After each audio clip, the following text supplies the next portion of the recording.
बाजार में जारी 6 दिनों की गिरावट के बाद आज ब्रेक लग गया है।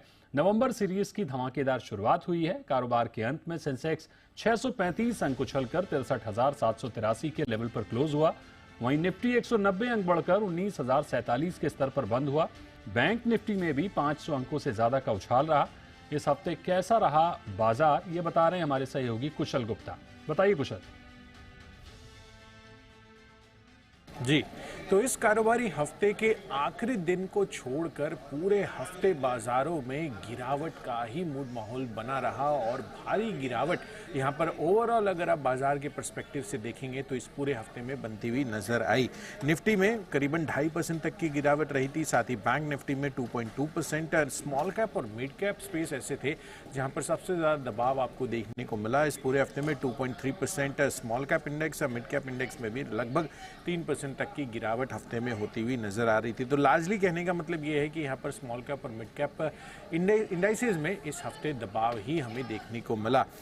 इनफैक्ट अगर आप स्पेसिफिकली देखेंगे तो निफ्टी में जो गिरने वाले शेयर थे वो पहले बता दूं, UPL, Adani enterprises, JSW steel, Asian paints जैसे स्टॉक्स में आपको भारी बिकवाली देखने को मिली थी। पर दूसरी तरफ एक्सिस बैंक, एचसीएल टेक, कोल इंडिया जैसे स्टॉक्स ऐसे थे जहां पर हरे निशान में पूरे हफ्ते में अगर आप कंसोलिडेटेड बेसिस पर देखेंगे तो गेन्स बनते हुए नजर आ रहे थे।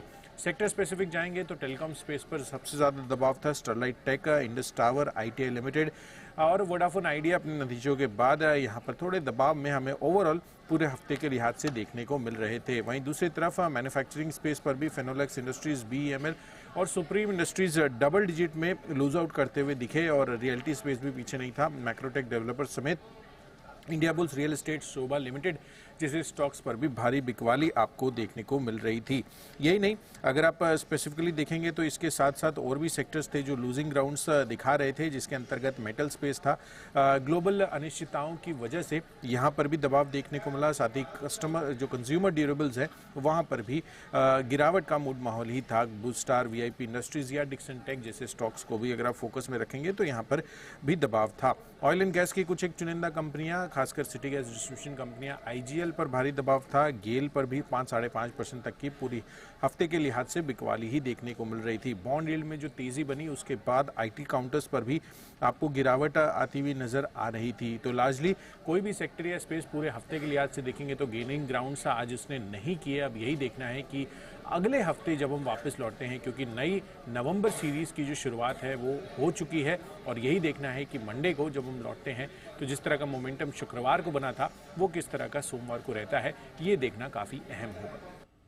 शुक्रिया कुशल मार्केट अपडेट के लिए।